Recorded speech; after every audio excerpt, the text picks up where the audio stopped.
topic that it's been on my mind for a long time. I've seen a lot of stuff happen in the field. Like, it is definitely not what it was when I first started. It's totally different. As a matter of fact, I'm glad that I'm old as I am. Because, by the time it continues to shift, I'll be done. And then y'all can have it. Leave it to these young bucks so they can deal with all of the changes that are going on. And so one of the most significant changes that I see is this on the horizon, and now it's not even on the horizon, it's coming at us. It's this whole notion of harm reduction and medication-assisted treatment. And in putting this together, my attempt is not to vilify either one of those.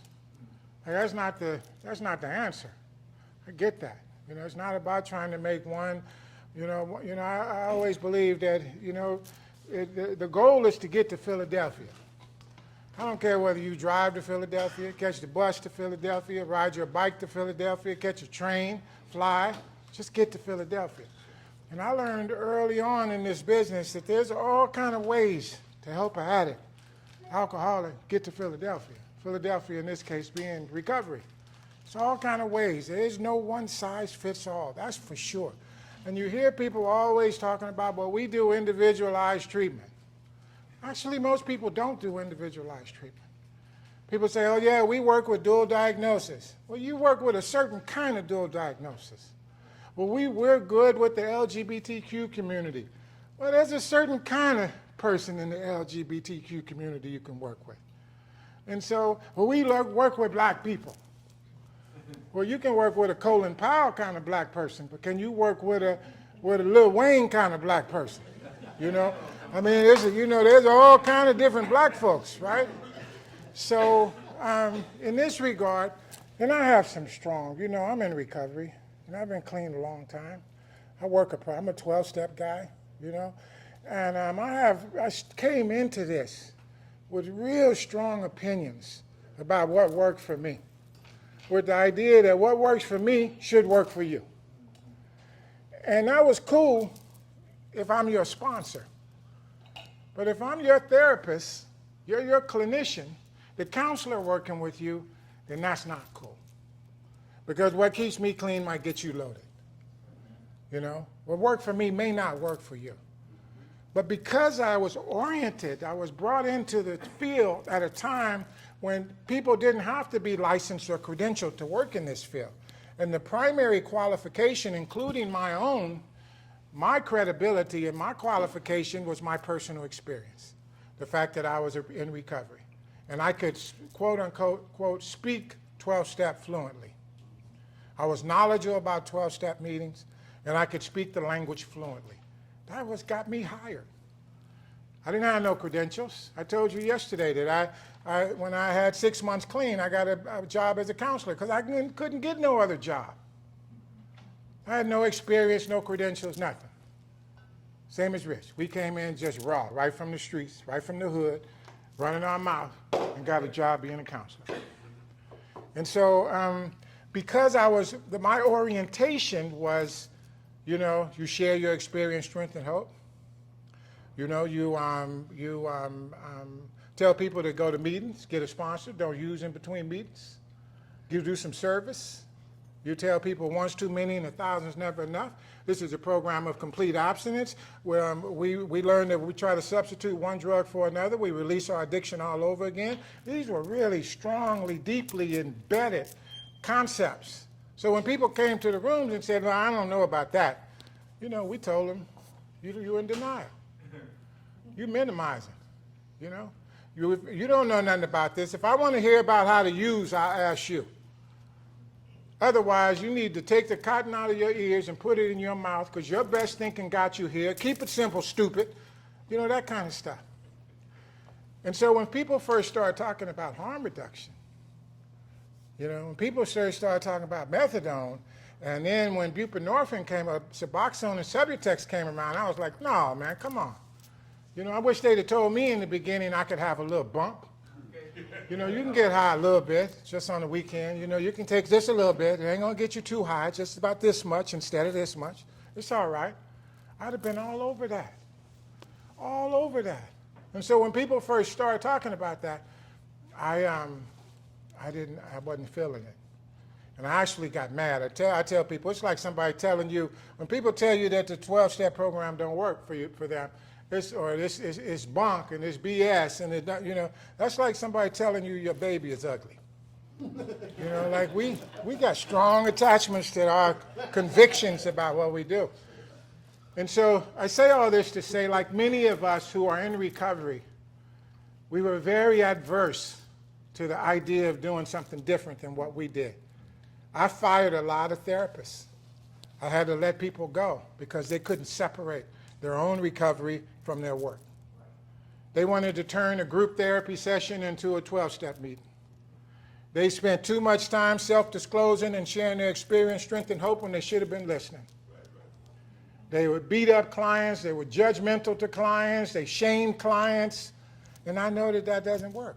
People are beat up plenty by the time they get out. I was talking to the brother over here. I've been working in high-end treatment my whole career. I never worked in the public sector. I never worked in nonprofits. And I've set up several programs. And the idea when I set up a program is that treatment need not be punitive. The reason for that is people have punished themselves plenty. They had punished themselves plenty before they got to us. We don't need to punish them no more. We don't need to shame them no more. We don't need to beat them up. And so my initial response to medication-assisted treatment and harm reduction was I was anti. I was anti, very verbally so. And I have a podium. In a lot of my arenas that I travel in, people listen to me. I have a podium. I was listening to an interview yesterday on the news, and somebody was talking to Donald Trump. And the guy was saying, he said, man, people love you. They listen to you. What do you think about the message you're sending to people? And his response was typical Donald Trump response. But that question got me. We're in a position where people listen to you. People come to you, they said, Tim, here's my son. He's fighting for his life. You've convinced me that you can help him. I'll mortgage my house. I'll cash in my retirement. Please help my son. And so people believe that we have the answer. And then when we're telling them something that's maybe not in the best interest of the client, there's big stakes to pay. And if people aren't successful in treatment, they may die. Because we know now that failure, if you fail, like Obi said, relapse prevention everything we do is relapse prevention. Not just the Gorski model. Everything we do is about how we help them get clean. After a few days, they clean. Now the rest of the work is how do you stay clean? It's all relapse prevention. And the stakes are higher now because we know that if you relapse now, you may not make it back. We've got this fentanyl and the fentanyl with this trank stuff in it. People are dying all over the place, man. That's a reality. You could smoke some weed that got fentanyl in it. You could go get what you think is cocaine or ecstasy, something not even an opiate, and it'd be laced with fentanyl, and your next use could be your last use. So I realized that I'm not in a position as a person who has some credibility in this industry, whose people look to me as somebody who knows what they're doing, to be bad-mouthing anything that might save somebody's life. So I give you that background because I know I'm not the only one who has that background. We are not in a position to do anything. A lot of times when addicts come to treatment, which is a cultural piece, addicts come to treatment and they say, if you didn't look like me and you didn't use like me, you can't help me. And so we're very close. We don't want to hear from somebody who's not in recovery. You're not in recovery. You learned it in a book. What you going to tell me? Why wouldn't you listen to the lady who's never spent her whole life never getting high and functioning? Why would you say she can't help me? She spent her whole life not getting high, not doing dope. And she can't help you, but here's this crack addict over here, this guy who's been clean and sober for 16 months, off of crack, been in and out of the penitentiary. He's going to help you? I'm not saying either one of them, but it's not the messenger, it's the message. You need to stay open to anybody helping you. If you're drowning and a member of the Ku Klux Klan throws you a life raft, reaches his hand out, you're going to say, man, get away from me. I don't mess with the KKK. They say thank you. They say a drowning man will grasp at a sword. So anyway, I say all that to say, I want to talk a little bit about medication-assisted treatment and harm reduction, because I feel for those clients. My heart goes out to them. As I stopped thinking about what I think about the providers and some of the conflicts of interest and some of the motivation behind the treatments and stuff, I think about the clients who went to an expert and said, Doc, tell me what to do. I'm trying to get better. And the doc said, here, take this pill every day for the next few years. If it works, don't fix it. Why stop something that's working? I'm mad at the providers, and the poor client is just doing his part. He got with somebody that gave him some information that may or may not. You know, I was at a presentation, one of these big conferences I was presenting, and a lot of times I'll sit in on this is the first time I sat in on the whole conference, and I don't know how long, that I wasn't presenting. And so I sat in, and this guy was an expert, and he was talking about medication-assisted treatment. He was a pharmacist, very high up in the food chain. And he said two things, and usually I don't interrupt presenters because I don't want to mess with their flow, and I certainly don't want to ask any provocative questions. But this guy said two things. I couldn't help myself. He said a lot of stuff, but these two things. The one thing he said is that he had a woman that was on 400 milligrams of methadone, and he considered that a therapeutic dose. And at first I was like, did he say 400 milligrams? Was it therapeutic dose? That was the first thing. I let that slide, but it was eating at me. And then a few minutes later, he said, you know, when you're on Suboxone or Subutex or any of those buprenorphine-type drugs, it is a federal requirement that you get, in addition to taking the medication, that you have behavioral health counseling and support. You're supposed to be getting counseling. This guy said, skip the counseling. He said, if somebody come to me and they don't want to get counseling, I'll put them on the medication. I think the medication is way more important than the counseling. And he was willing to bypass it altogether. He even alluded to this fact. He didn't say it, but he alluded to it, which I've heard by proponents of Suboxone, that why even send a young person to treatment? Even start him on that road. Just put him on Suboxone right from the gate. So when he said that about you don't need the counseling, you just need the medication, which was reference to like a magic bullet kind of approach, I had to say something. My hand just went up. I couldn't help myself, y'all. I was trying to be respectful and cool. But I wanted to clear it. I wanted to give him a chance to clean this up. I said, did you say that 400 milligrams of methadone was a therapeutic dose for one person per day? Now, a lot of people will tell you methadone won't get you high. I've been on methadone. I can tell you, I've been, for years, 80 milligrams was the maximum you could get for a methadone. And then they start raising it and have it, I forget there's a term, but a therapeutic dose that's based on client needs. So clients can, and the programs start competing, saying, well, we'll give you 150 milligrams. We'll give you 200 milligrams. And you know, addicts, we want as much as, give me all of it. Like Richie said, give me a full pull. Give me all of mine.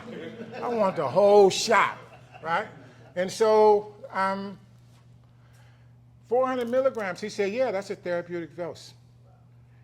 And I said, that's a lot of methadone for one person. And I didn't get into an argument. I just posed the question. He clarified it for me.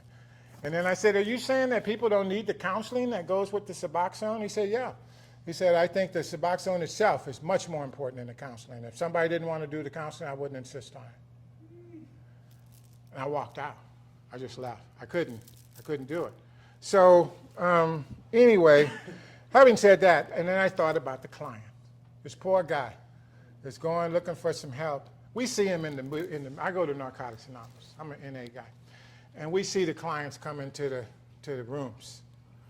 And they don't know what to say, when to say. When we say if you use today, don't share anything. You know, these medication-assisted treatments, they have a definition of what abstinence is. They have a policy in the rooms about abstinence. So and the medication-assisted treatment about what is recovery. The medication-assisted treatments also have a policy, a stand, a position on what it means to be in recovery. At the MAT program, they say you're in recovery if you're taking your meds every day. That may work in that program, but they can't speak for what the recovery policy is in Narcotics Anonymous, where they're sending people. If you send people there, they need to be prepared on how do I participate in this program? Because you guys are telling me I'm in recovery, and these guys are telling me I'm not. You guys are telling me to talk, and these guys are telling me to shut up. We don't want to hear from you if you use today. And definitely don't be on harm reduction. Don't be smoking weed. Don't be taking methadone and go to a meeting and want to share. So and I think these clients, what happens to them? What do they get? What they need.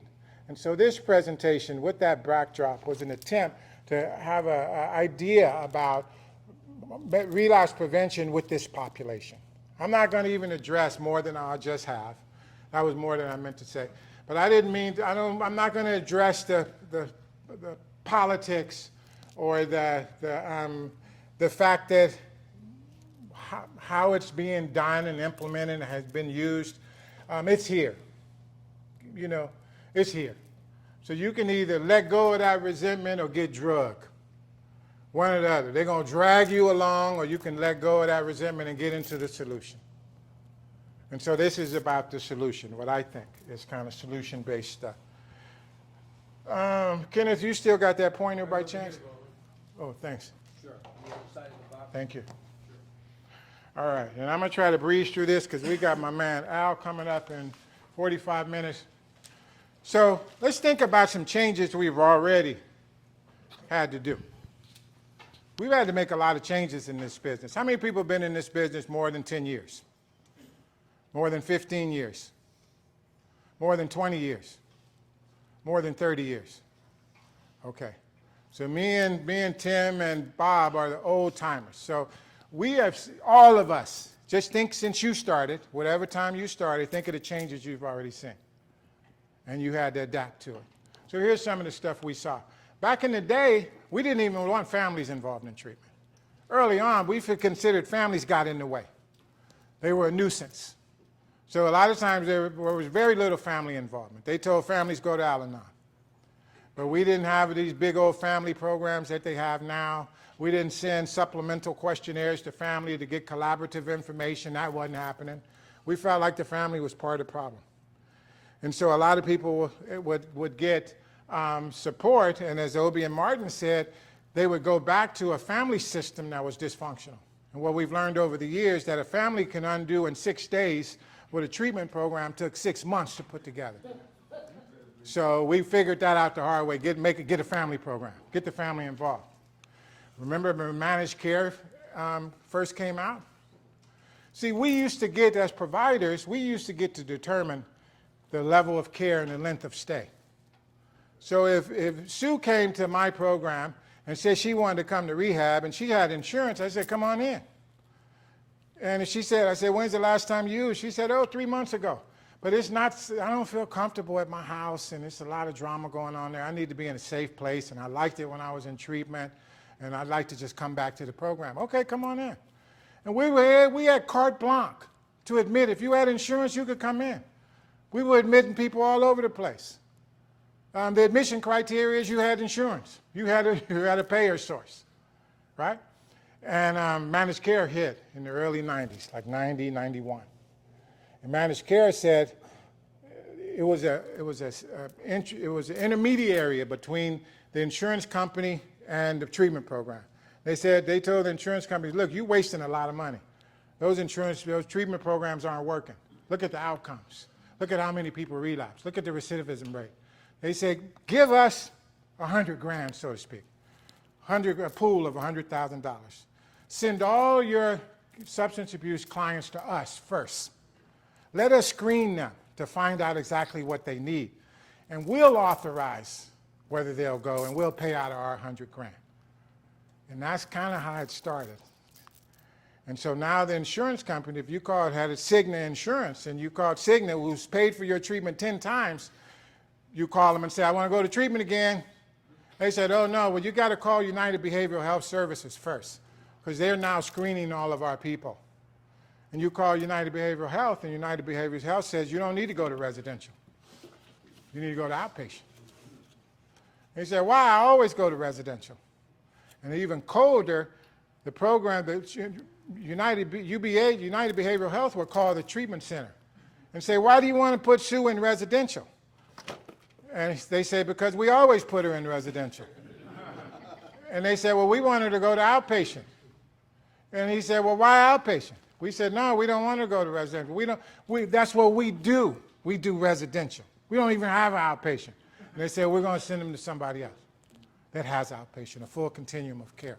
And so what happened is that programs resisted that in the beginning. And as one of the presenters, I don't remember who it was, spoke to it, I think it was Bitten, Terry saw this writing on the wall a long time ago. At that time, I was running the hospital program. And boy, we fought it tooth and nail because we never had to do utilization review. But then I started seeing programs shut down because they were saying, you can't tell us how long we can put a person in the program, what level of care they can go to. And they dug their feet in and they shut down. From 1990 to probably 1994, 30, 40, 50% of the programs that were in existence either quit, shut down, or they switched, you know. And that was the introduction of partial hospitalization. PHP, day treatment, became a thing, which day treatment is that you're there, partial hospitalization, PHP, is that you're there doing all the clinical stuff, you just go home at night. Richie's opening up a day treatment program, a partial hospitalization program in Modesto right now, and he's dealing with that same thing. It was a hybrid of residential treatment because there is no more inpatient treatment. There's no such thing as inpatient treatment unless you go into a program licensed as a psychiatric facility, at least in most states. So we had to change. And then we remember dual diagnosis. We didn't know diddly about dual diagnosis in the beginning. You know, we were treating, everything was focused on the substance abuse. That's what we did. We treat addiction. Everybody who came to our program was an addict or alcoholic. And if they didn't cop to that, they were in denial. And we beat them over the head with it. Say you're an addict. I ain't no addict. Say you're an addict. You know? And then, so we didn't have good interdisciplinary teams because most of our staff, mental health and substance abuse were two separate schools. We didn't even come together. We didn't even hang out with each other. We talked bad about each other. The mental health people talk bad about us, hugging everybody and giving people your phone numbers and, you know, saying it's a disease and the answer to the disease is go to meetings. You know, what kind of disease is that? You know, you guys got no boundaries, no skills. You know, and then we would accuse them of, you guys think alcoholism is a Valium deficiency. You know, all you want to do is put somebody on some medication. You don't know, you learned it in the book. So we just to each other. And so now we've got interdisciplinary teams. We recognize the value that each person brings to the table. Dyslexia, remember, we didn't know about dyslexia. How many people got labeled? How many dyslexic people in here? That when you were a kid, you know, people thought that the dyslexic child was academically challenged. Trauma-informed treatment. We re-traumatized so many people it wasn't even funny. Our field has re-traumatized so many people it ain't even funny. It's almost criminal. And so now we understand and value and respect the role that trauma plays in the healing process and how critical it is that we treat these clients and assume that most clients not only have a coexisting mental health condition, but most clients' coexisting mental health condition has to do with trauma. That's a change. Cultural competency. That's relatively new, believe it or not. I've been teaching cultural competency over 20 years, 25 years, but a lot of programs didn't really believe that they had to have a culturally competent staff. They didn't, and what Obie and Martin did was really talked about cultural competency on steroids, with an exclamation point, in bold, with underline, to really show how crucial it is to be culturally competent in your work. But, you know, a lot of people would get kicked out of treatment, you know, because they didn't look the same, they didn't speak the right language, they exhibited anger differently. You know, when a black guy, Grateful Charles, got angry in a process group and raised his voice, do you know he is very likely 10 years ago, 15 years ago, to be accused of being a threat to somebody else? Because when a black man gets angry, people get scared. People feel unsafe. And so black people, different people in different cultures had to downplay their own cultural, natural cultural expression so that other people felt comfortable. I have intervened because I've been a boss in most of the places I worked. I've intervened on bad cultural-based decisions multiple times. So that's something we had to change with. Year-long programs. It's hard to find a year-long program now. Used to be able to go to treatment for 6 months, a year, all the time. Hard to find one now. That's a change. Therapeutic communities, TCs. You know the therapeutic community, they put you in the circle and they yell at you and stuff? Those are gone. There may be 2 or 3 in each state, but that used to be the norm. Person can go to treatment, be there for 2 years. They put you on a hot seat. They shave your head to make you wear diapers, put signs on your neck, you know, take all your money. Oh, we beat you up bad. Anybody been to a therapeutic community? Oh, there you go. Y'all know what I'm talking about. I see those smiles. They say, oh, I remember that. And as I said, mental health, it was mental health versus substance abuse versus prevention. All of us working with the same goal was to help these clients, but we have a different position we play. And we didn't play as a team. And again, Martin and Obi talked about their clinical staff. In India, most of the people who work in the addiction field are therapists, psychologists. And so when I looked at their program, and they already had noticed this, most of the people doing the work were private practice psychologists. So when you've got a team of private practice psychologists, and I've had such teams, each person is doing their own treatment.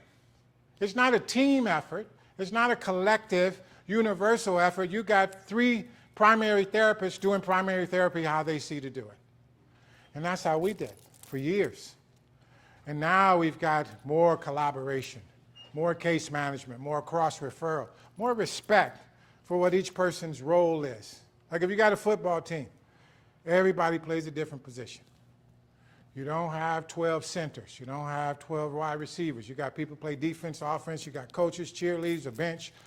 And that's how we approach this. Put together a team. When I work with clients, we always talk about Team Joe. Let's put together your team. What's Team Joe look like? Who's on your team? Again, there's no certification requirements. Thank God that's changed. Because we had some people delivering some bad information for a long time. And so now we have people required to be certified in most states. The 12-step was the best and the only way.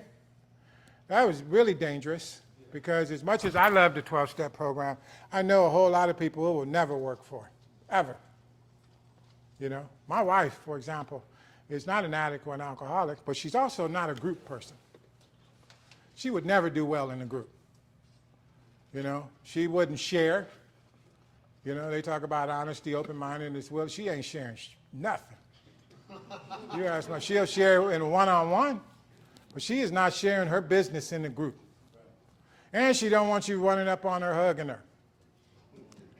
And any kind of group speak and all of that, she ain't having that. And so 12 steps don't work for everybody. There's a whole lot of people. They say if a person goes to a 12-step meeting, average person goes to a 12-step meeting for the first time. A year later, they're not going anymore. The average person. So if you're one of those people who it resonates with, consider yourself lucky, you know, because I tell people 12 steps not the only way, but if you don't want to go do the 12 steps, you got to work extra hard. That's the deal. So that you could replicate some of the support that you get out of a 12-step program, which is structure, which is a recipe, which is support, which is the accessibility of it, the affordability of it. I mean, I've been to 12-step meetings all over the world. I've been to 12-step meetings in Kathmandu, in Kathmandu, in a basement of a 400-year-old church in Spain. Anywhere I've gone, I find a meeting, and you got an automatic connection. You got a tour guide. You got a family. You don't feel like you're alone. If you don't have a support group like that, then you got to work extra hard to recreate that and that recipe, whatever the recipe is. And so we had to get with it was hard for me to believe that the 12-step program wasn't the best way. It's the best for me, but I had to get with the idea. So now we got Smart Recovery, Life Ring, Refuge Recovery, Recovery Dharma. We got all kind of support groups. And there are people, by the way, who just stop through spontaneous remission. There are some people who just stop. They just wake up one day and say, okay, I'm done. Now, we know there's a difference between abstinence and recovery, so just because somebody has stopped using doesn't mean that they're in recovery. But there are a lot of people who get into being healthy. They go to church, they go to temple, they meditate, they just have all kind of spiritual practices. I was talking to someone I love very much, and we were talking about spirituality, and she said, I'm not really that spiritual. And I said, well, actually, you are, because you're one of the kindest people I ever met. You're so compassionate, you're so insightful, you're so thoughtful. You know, that's all what spirituality is being about. So anyway, we had to let go of this idea that the 12-step program is the only way. I was doing a training at Betty Ford 25 years ago at the Betty Ford Center. And a doctor came up and presented. At the end of his presentation, he said, if you ain't in AA, if you ain't working the 12-step program, you ain't in recovery. And he dropped the mic. I'm out. He had on coveralls, and he got a standing ovation. And even then, I knew something was wrong with that. I said, you a doctor. You got to come stronger than that. You can't be dropping that on people. What about the people? What about the people who I don't want to step on any toes, but people who talk about Jesus, and they say, if you don't accept Jesus Christ, you ain't going to heaven. You're gonna go to hell, and there's going to be gnashing of teeth and pain and suffering and all that. And as a little kid, I thought, damn, God is cold. What about the little pygmies in Africa? Because we had just had a thing that showed some pygmies in Africa. Little pygmies, and they looked like good people. You know, they was taking care of their kids and their family. They was cooking together and hanging out. And I said, them little pygmies ain't never heard of Jesus. They ain't going to heaven because they didn't say Jesus. That just didn't seem fair. And I didn't think a guy would be like that, right? And so anyway, so you have to be one to help one. We know that's not true anymore. You do not have to be one to help one. You don't have to be in recovery, and you don't have to be an addict to help one. Here's a change that's happening right now. This is what we're up against right now. I predict, personally, by 2030, abstinence-based treatment is going to be obsolete. They ain't even going to be talking about abstinence-based treatment. They easing, they sneaking in the door. They sneaking in 1 foot at a time. They prying doors open. They getting in policies, statewide legislation that say you have to, not you ought to, you have to offer harm reduction and or medication-assisted treatment. You have to. You even need to change the language. Quit calling people addicts. That hurts their feelings. Quit calling people alcoholics. And we ain't giving you no money if you talking about you're going to kick somebody out of treatment because they come to treatment after smelling like weed, smoking weed. It's harm reduction. You got to meet people where they're at. Quit being so judgmental. You guys are setting people up to fail. Look at the outcomes of your abstinence model. Look at the recidivism rate. It's inhumane for you to keep trying to force people to be abstinent when you see how rarely it works. So why don't we try this? Give them a little hit. And so whatever the rationale, and they got money to do research. They got outcome studies. They got research. And you know, you can do research to prove whatever point you're trying to make if you got enough funding. So it's here, and it ain't going nowhere. As a matter of fact, it's getting bigger. So there's going to be more emphasis on harm reduction, and there's going to be more emphasis on medication-assisted treatment. So we have to figure out, how do you work with these clients? Forget about changing the system. That's my position. I'm too tired, too old to be trying to change the system. I want to help these clients. Any program that I'm doing right now that I set up, and I still consult and help programs get started, I insist that that program have some component in their treatment for clients on harm reduction. I think you're shortchanging yourself if you don't. Program some component of your treatment that has people on medication-assisted treatment. You either do it now or you'll do it later. So first of all, you got to address any biases or prejudices you have as the clinician. When we talk about relapse prevention, I'll be all right. So do you have any strong opinions? Most people feel real strong one way or the other. The people that are proponents of medication-assisted treatment love it. The people that are anti it are very anti. The people in medication-assisted treatment and harm reduction are different. We're talking about different things. It's kind of a variation of the same kind of thing, but it's very, very different. And I'll talk about that in a second. So you have strong opinions one way or the other. Pay attention because your position can interfere with your work. It's like being prejudiced in a cultural way. If you think being gay is a sin, then it's going to be hard for you to work with a gay person. It probably is not fair for you to work with somebody that's gay, actually. You need to clean that up or get out the way, right? I learned early on I can't work with sex offenders, child molesters particularly. I learned that right away in my career.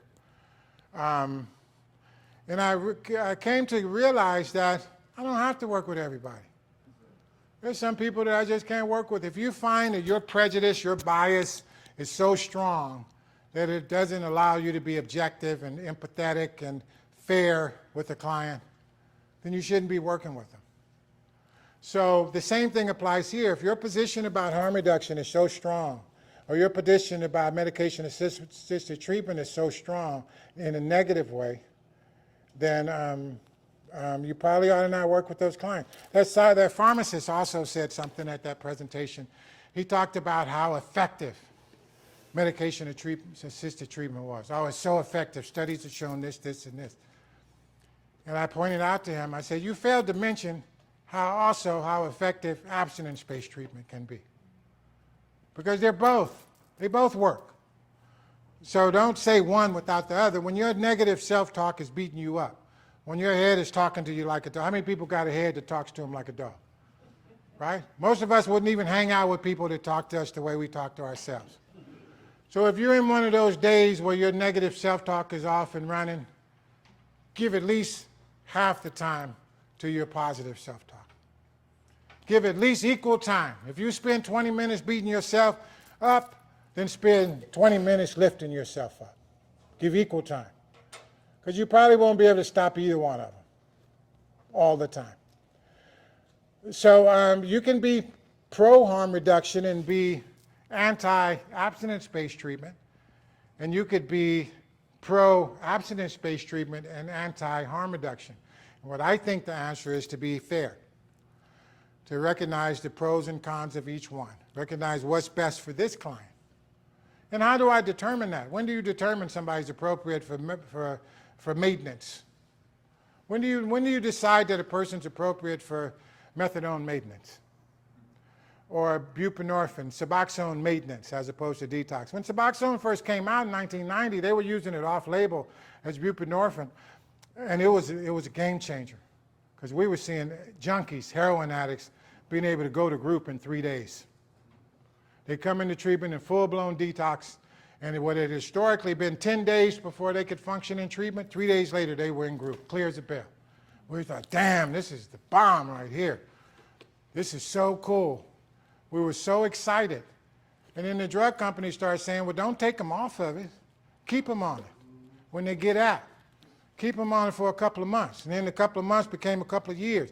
And the keeping them on it was to reduce cravings. Then it started to be to reduce anxiety, to reduce pain, to reduce stress. Well, those are normal. You should be anxious when you get out of treatment. Right? It's a normal reaction for you to have some anxiety in early recovery. Do I want to medicate that? You know? So anyway, do you discriminate against the clients and or the providers?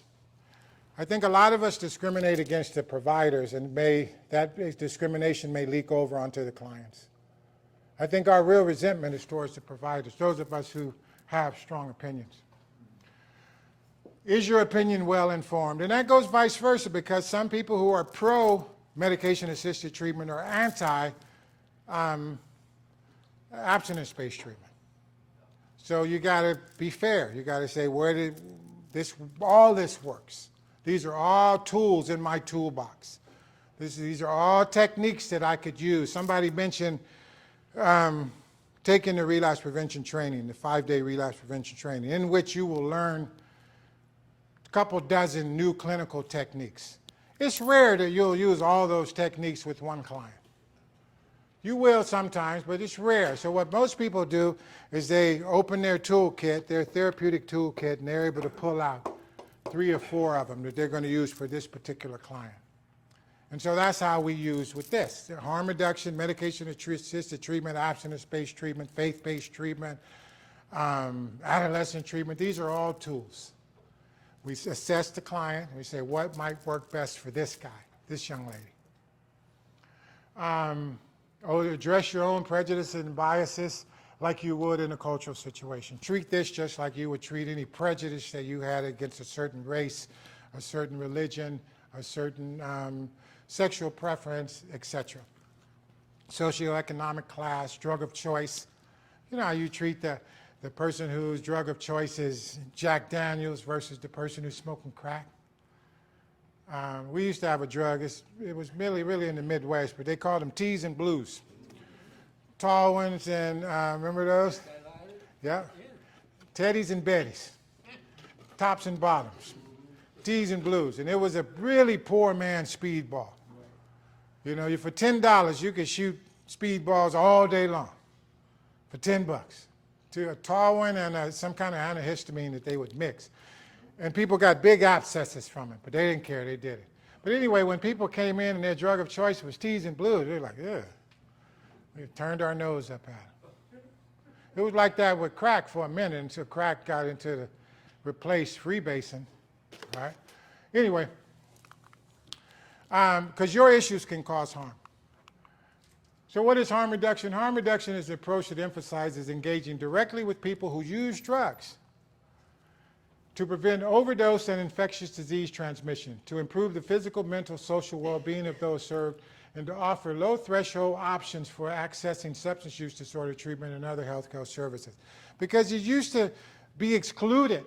You didn't meet the admission criteria for a lot of places if you were still using. You couldn't come to a program. Part of the admission criteria is you have to be abstinent. And so they say, no, we got to make it easier for people to get into treatment. Let them get in, and then they'll work their way through that. But it's hard to have a group and somebody come in a group smelling like weed. You know, I used to have at one of the programs, Richie and I worked at, I had a program where we had a chronic pain component. And there were people who were on heavy medications as part of their withdrawal, their detox. And so they'd be in group nodding. There's a difference between falling asleep and nodding. See, when you fall asleep, you just fall asleep. When you nod, you frown.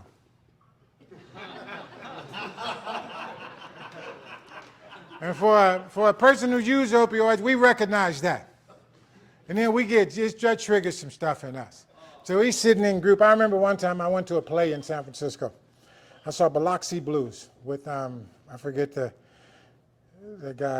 guy that's married to the lady from the house, the ladies in New York. What's her name? Jessica Parker, her husband. Matthew Broderick was in it. And so me and my wife are watching the play. And these 2 dudes walk in, and one of them is nodding. And he sits down about 3 seats in front of me, and you know, I could not watch that play. The whole time I'm looking, baby, look. I couldn't watch the play, man. That guy had my complete attention. So we had people in the treatment center on drugs because they stopped making it an exclusionary criteria. But we wanted to get people in the door. Get people in the door. I got a sponsee that's got 46 years clean. Jim, Duke. And one time I was telling Duke, I said, man, this girl got a chip at a meeting for having 2 years clean. And while she was sharing at the meeting, she said, and I'm so glad I've stopped using that Suboxone 3 months ago. Yeah. And as an old school NA guy, I said, She got a chip and she's sharing a meeting claiming 2 years. She's been on Suboxone for 18 months. Oh, I was up in a huff. And I talked to my sponsee who got 40. I said, man, what you think about this new recovery, this new NA, people getting chips on Suboxone, which is an opioid? He said, man, I just want them to keep coming back. He said, I don't care what they do. I just want her to keep coming back. She'll figure out what she's supposed to figure out. And that changed my perspective. Just keep coming back. You know, whatever gets you in the door. You got your own journey, your own timetable, your own process. And he helped me to pull back some of my biases and let people have their journey. Harm reduction is an important part of, well, you know what harm reduction is, right? You know, I don't have to explain to you what harm reduction is. You can use a little bit of something. You know, when Rich and I also worked in Amsterdam together.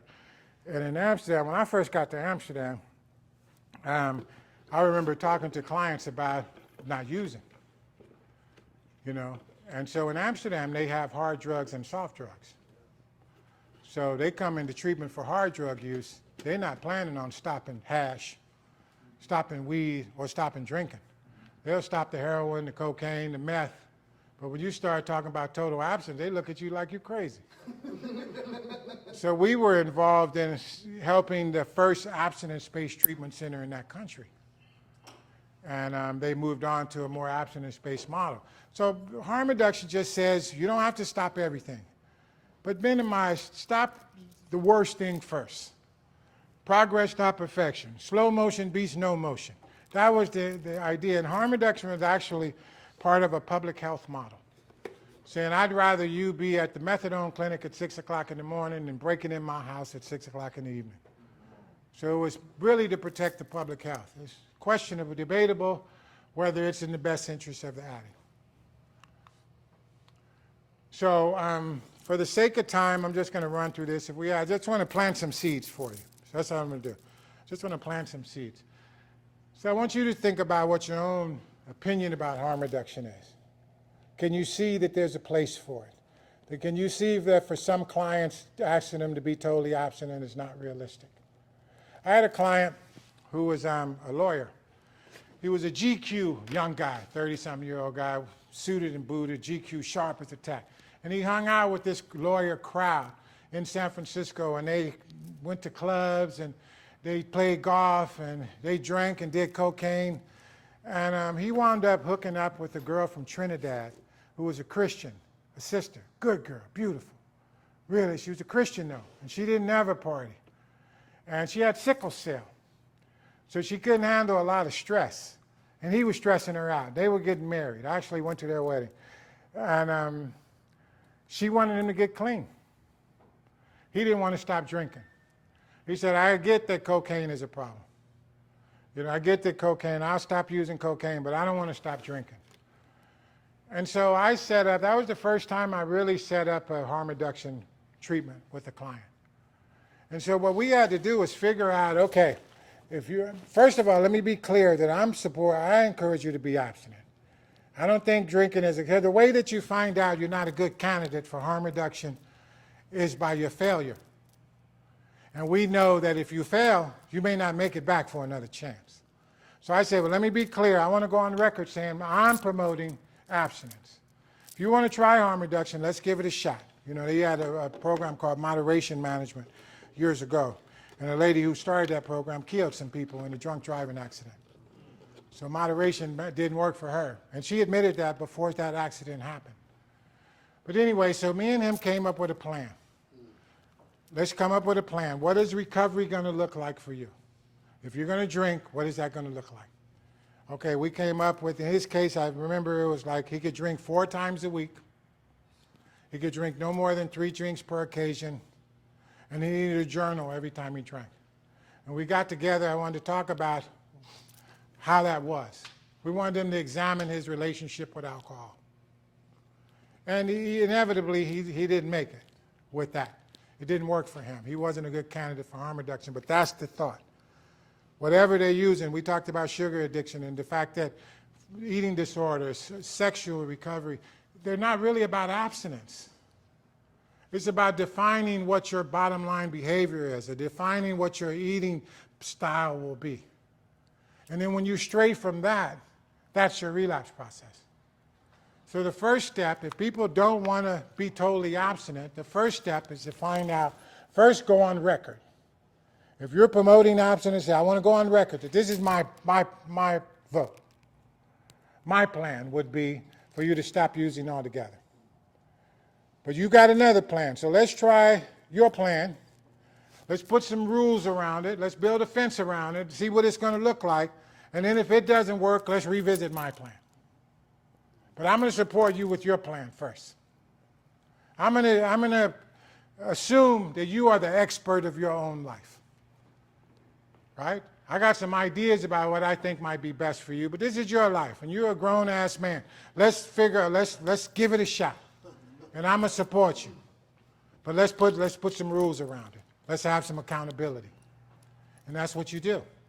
And then when they start breaking the rules, this is your rule you broke. You said you weren't. You said you were only going to drink 3 times a week. You didn't break my rule, you broke your rule. So they need to be involved in the rule-making process. What is controlled drinking going to look like? What is controlled using going to look like? The 2 most common ones are with weed and alcohol.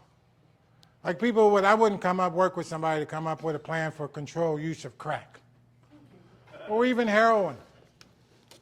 You know, although I know a lot of people have used heroin in a controlled manner for decades. If it wasn't for what they cut heroin with, I know people that use heroin for 20 years and look great.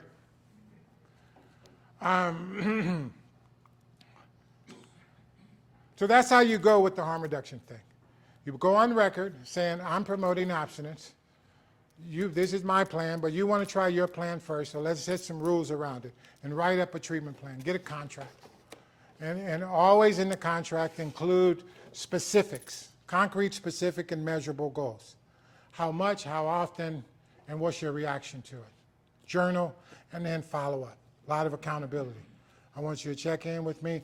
If it gets weird and it takes over, I want you to call me. That's an agreement. If you deviate from your plan, if you feel yourself crashing and burning, call. And if this plan is not successful, I want to revisit my plan. And you might have to adjust your plan. The guy says, okay, well, I don't want to be totally abstinent now, but maybe instead of smoking weed and drinking, I'll just drink. He might have to inch his way to a total abstinence model, if he ever gets there. And I know people who have been able to maintain. Everybody, you know, we say in the program, once too many and 1,000 is never enough. You pick up as jails, institutions, and death. But there are people who've been clean in Narcotics Anonymous 12-step program who start drinking and using again successfully. There is. I know people like that who decided they were going to start drinking and using again. I got a former sponsee who still calls me Spons. I call him my number one. And I call him up and he said, hey, Spons, what's up? And I said, how's the drinking going? Oh, it's cool. And he's handling it. He never went back to heroin and he's doing his thing. But these are questions to ask yourself. You'll get a copy of this slideshow. The challenges with harm reduction are that there's a huge division amongst providers. You know, we have real strong, different opinions about it, whether it works. People who love it to death. The people who hate it. And so there's not a lot of collaboration. There's not a lot of middle ground. There are programs, and it's one that until being imposed on treatment providers, most treatment providers don't have to do harm reduction. They can just keep their admission criteria and say, no, you can't come here if you're still using this, this, and this. But like I said, some legislation is being passed that said programs that are receiving certain funding cannot deny a person admission because they're still using. So you're a drug program, so you're supposed to know how to treat people on drugs. Right? It's a drug program. Why you get mad at somebody for acting like a drug user? Somebody come into the program and start acting like an addict, and then we throw them out. It's a drug program. It's a program for addicts. Why you get mad at somebody for acting like an addict? So there's a lot more collaboration with people on medication-assisted treatment than there is with harm reduction.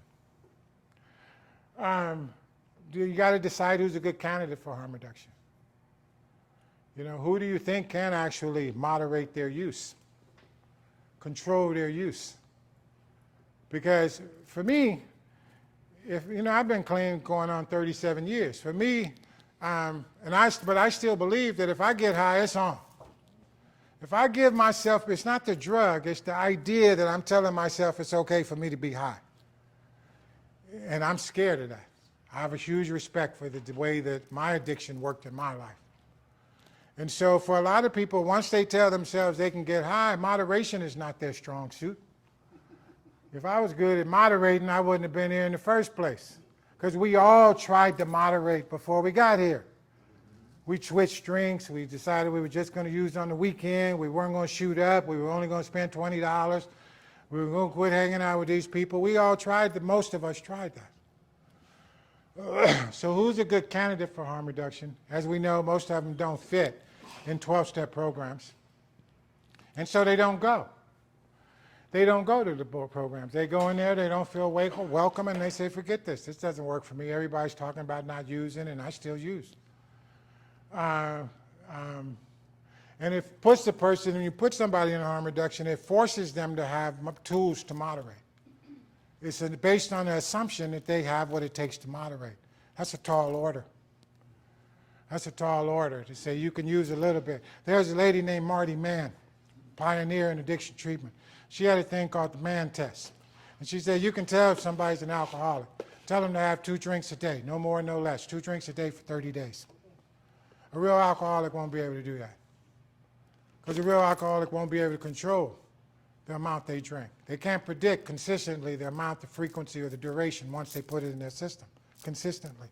They might be able to do it for 10 days. But on a day 11, that 2 drinks turns into 20 drinks, and they off at the dope man's house. Without their permission. It hits the switch. We got to switch. And also, most users' fantasy is to be able to control their using. That's all most of our fantasy is to be. I had a buddy, like Kenneth was talking about, I had a buddy who was a dope dealer. He was able to sell dope and use, and not use up all his profit, and stay sharp. Use like this. Smoked caviars, weed laced with cocaine, made big money.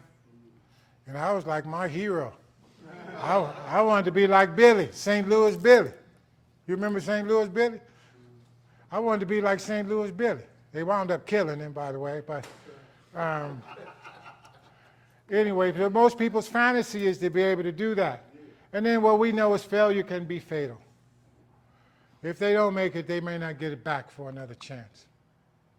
So the treatment plan for this client, I need to sit my old ass down.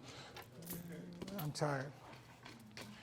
The treatment plan for the harm reduction client is you assess the stages of change. What are they willing to do? Where are they at in that process? Pre-contemplation, contemplation, action, all of that. What are they able to do? Define what they're willing and able to do. What would it look like for this person to be in recovery? This is the structure in both harm reduction and medication and treatment. You'll see this repeated in a second. What would it look like for this person to be in recovery? Because as has been noted, you can't relapse if you're not in recovery. So we have to figure out what does recovery look like for this client base, for this population, for this situation. If somebody's got an eating disorder, you don't tell them to stop eating. So you figure out, okay, what's eating going to look like for you? If somebody's got a sexual disorder, you're not going to tell them to stop having sex. You're going to say, what is your sexual behavior going to look like? If they got anger issues, if they got spending, people don't stop spending. So we're used to this concept. We just have to tweak it a little bit to go with this. So, okay, so what is this going to look like for you on harm reduction? What's that going to look like?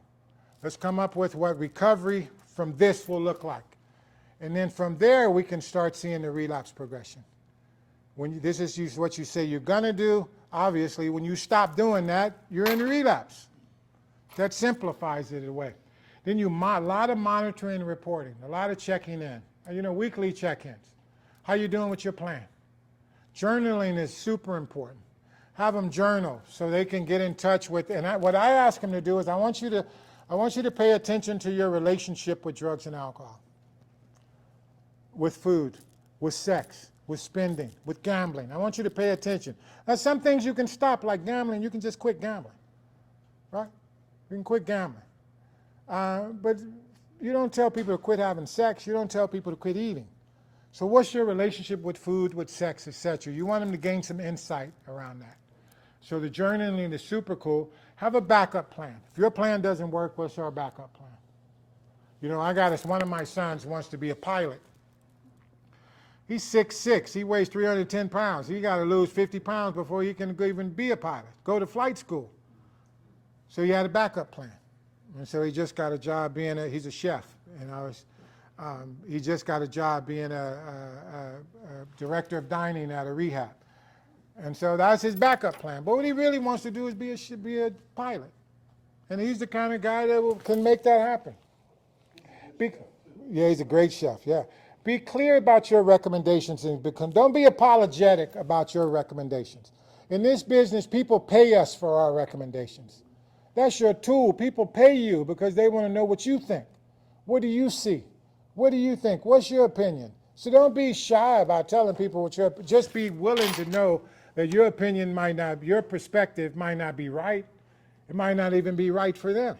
But don't be shy about owning what you think might be best. This is what I think, and be willing to be wrong. I had a client I kicked out of treatment 30 years ago. I said, man, you ain't serious about recovery, and the way you acting right now, you ain't gonna never stay clean. I kicked his ass out. That guy called me every year and said, yeah, Mr. Williams, I just want you to know I got a year clean. Yeah, Mr. Williams, I got 2 years clean. This guy that you said never, he stayed clean on a resentment. You know, and about year 7, we were laughing about it. He would call and say, okay, here's our call. And we were cracking up, you know. I don't know what's right for people. I can tell you what I think. From my seat, this is what, if me and Tim are sitting across from each other and somebody draws a 6 on the floor, from the way I'm looking, it looks like a 6. The way he's looking, it looks like a 9. It's perspective. You know, from our seat, this is what I see. This is what I think. And just be willing to be wrong about it. You can have your own point, but let me tell you what I think. Acknowledge victories and setbacks. If they do well, don't begrudgingly admit, yeah, well, I guess you can manage it. A lot of times we want our way to be right. We want to be right. A lot of us are invested in being right, to a fault. And then we acknowledge victories and setbacks, and remember, slow motion beats no motion. So let me go quick to medication-assisted treatment. So we've been using medication-assisted treatment for years, way before Suboxone. Methadone is medication-assisted treatment. Antabuse is medication-assisted treatment. You know, there's some medication-assisted treatments that we like, you know, like Vivitrol, naltrexone, that are not, you know, any medications for dual diagnosis. Those are that's medication-assisted treatment. So the concept is not that foreign to us. So we just want to lighten up on that and know that for the client, what do we do with the client? Forget about the policies and the programs. What do we do with the client who's on medication-assisted treatment? You know, so the biggest thing that I see with them is that they don't have enough support.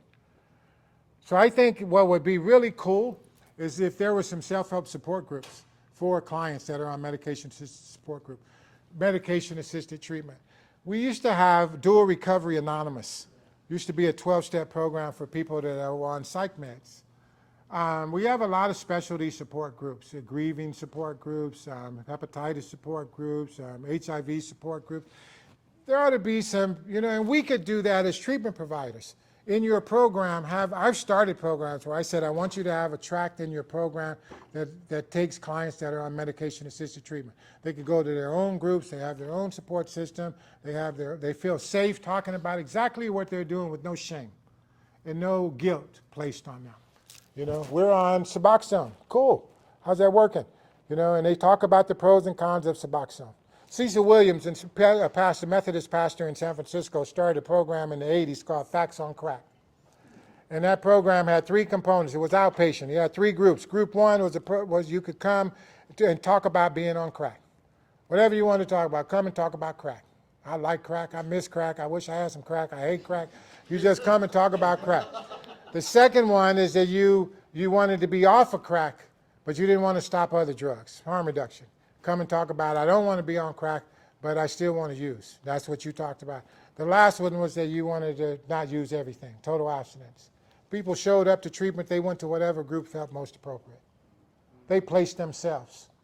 And it helped people navigate. Today, some people got to the total abstinence group, some people stayed in the middle group, and some people just wanted to talk about their relationship with crack. But giving people options. We need to give people options. So here's the medications. You'll get this slide. So these are the medications commonly used with medication-assisted treatment. This was specifically about this classification. Buprenorphine is the one that is the most controversial right now because of the prescribing strategies of it, the potential conflicts of interest, the money that the doctors used to only could have 10 people in their practice on Suboxone. Then it went to 100. Now it's at 275, and they're trying to take the max off of it so they can put as many people as they want. All the doctor does is write prescriptions. And they're getting about $300 a month per client. I mean, so it begs to wonder why does the doctor gets, I'm an SAP, another SAP, how many SAPs in here? So you know as an SAP, you can't refer to yourself. You can't make a referral where you get some financial benefit from. So when the doctor is putting people on Suboxone, they get benefit from it, then you gotta, anyway. So you got to ask yourself the same thing we asked in the previous slide with harm reduction. What's your opinion about it? Is it real strong, yay or nay? Are you able to be objective? Can you see a place for it? Can you see that there are some clients that this benefits from? I know people that need to be on it. Y'all wouldn't lead with that.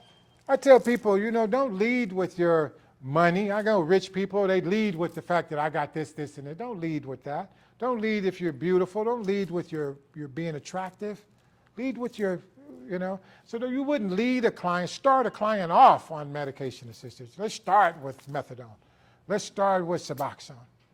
Let's see if that becomes warranted. I wouldn't make it the first choice. I might make it the first choice for detox. I wouldn't make it the first choice for maintenance. How do you determine when a person is appropriate for maintenance, etc.?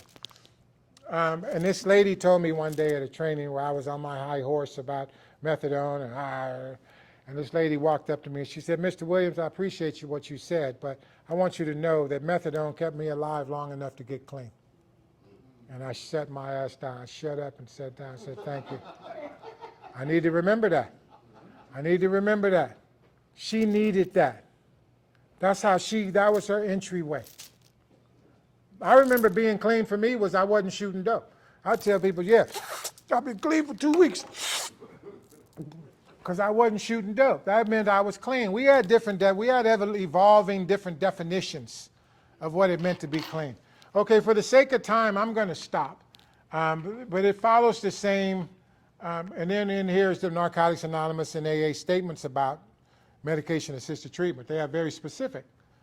So you should do your research. And I think right now in 2023, we have no excuse to be ignorant in this field. Anything you wanted to find out, you could find out on your phone in 2 minutes. I could find out who the pitcher was in the 1956 World Series for the American League in the third inning of the third game, in 10 minutes. So if you want to learn more about this, then do your research. Be knowledgeable as you can. So I'm going to stop because I have, remember these clients are like in limbo. Invite them in. If they don't have a support group, if the provider isn't providing some sort of support group, you provide it for them. So you can come here and talk about what it's like to be on Suboxone, what you're missing in the program. Teach them how to work in NA. There are ways to go to NA meetings and teach them what to say and what not to say. That would increase the likelihood of them feeling welcome in a 12-step meeting. Maybe they want to go to AA, which is a lot more welcoming to people on medications. But I'm going to stop here because I got my man Al on hold. And I want to thank you guys, and I hope this triggered some interest for you.